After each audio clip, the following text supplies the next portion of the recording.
बोंधू Ashok खराच्या police कोठडीमध्ये वाढ झाली आहे। अशोक खरातला 1 एप्रिल पर्यंत आता पोलीस कोठडी असेल।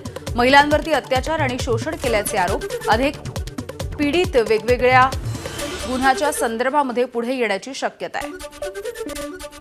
रुपाली चाकणकर यांना समन्स बजावल्याची माहिती सूत्रांनी दिली आहे। शिवनिका संस्थेच्या सर्व आजी-माजी सदस्यांची चौकशी होणार असल्याची माहिती। चाकणकर यांची देखील एसआयटीकडून चौकशी होण्याची शक्यता आहे। शिवनिका संस्थेचे सर्व व्यवहार आता एसआयटीच्या रडारवर। खराच्या प्रकरणी रुपाली चाकणकर आणि सुनील तटकरेंवरती गुन्हा दाखल करून अटक करा, शरद पवार यांच्या राष्ट्रवादीचे प्रवक्ते विकास लवांडेंची मागणी। खरातला पाठबळ देणाऱ्यांना अभय देऊ नका, लवांडे यांचं कारवाई करण्यासाठी मुख्यमंत्र्यांना पत्र। बोंधू खरातकडून माइंड रिडिंगच्या नावाखाली फसवणूक। खरात माइंड रिडिंगमध्ये पटाईत असल्याचं चौकशीमध्ये उघड झालंय। महिलांना लक्ष्य करत मानसशास्त्रीय पद्धतीनं तो विश्वास संपादन करत होता। अशोक खरातच्या संपत्तीची माहिती सरकारनं द्यावी, अवैध मार्गानं त्यानं खूप संपत्ती मिळवली। खरातच्या पाठीमागे 40 आमदार होते, खासदार संजय राऊतांचा घणाघात। खरात सोबत फोटो असणाऱ्या उपमुख्यमंत्री एकनाथ शिंदेंचीही चौकशी करा, दीपक केसरकरांची देखील चौकशी करा।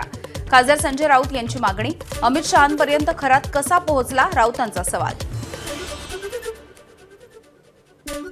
संजय राऊतांच्या आरोपांना नवनाथ बन यांचं उत्तर। उद्धव ठाकरे आणि मिलिंद नार्वेकर यांची देखील चौकशी करावी, न्याय हवा असेल तर सर्वांची चौकशी करण्याची बन यांची मागणी।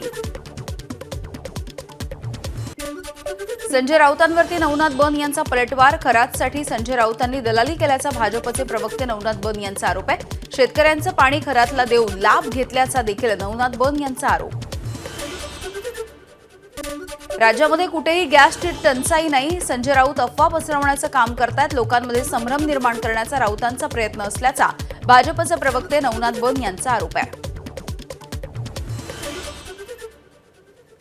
देशात किंवा महाराष्ट्रात कुठेही इंधन टंचाई नाही। 60 दिवस शिल्लक राहील इतकं इंधन आपल्याकडे आहे, तरीही संजय राऊत अफवा पसरवण्याचं काम करतायत। संजय राऊतांना इतकंच सांगायचंय की तुम्ही कितीही अफवा पसरवल्या तरी जनता त्याच्यावर विश्वास ठेवणार नाही। तुमचा हा राज्य पेटवण्याचा, देश पेटवण्याचा प्रयत्न यशस्वी होणार नाही। रत्नागिरी जिल्ह्यामध्ये पुन्हा एकदा पावसाची हजेरी। आंबा आणि काजूच्या पिकांना फटका बसलाय। यंदा हापूस आंब्याचं उत्पादन केवळ 20% होणार आहे, त्यामुळे आंबा उत्पादक शेतकरी आर्थिक संकटात। अवकाळी पावसामुळे झालेल्या नुकसानीच्या पंचनाम्याचे अहवाल आल्याच्या नंतर शेतकऱ्यांना मदत केली जाणार आहे। कृषी मंत्री दत्तात्रय भरणे यांची माहिती। तसंच ऑगस्टपर्यंत कमी पाऊस राहणार असल्यामुळे काटकसरीनं पाणी वापरण्याचं शेतकऱ्यांना आवाहन।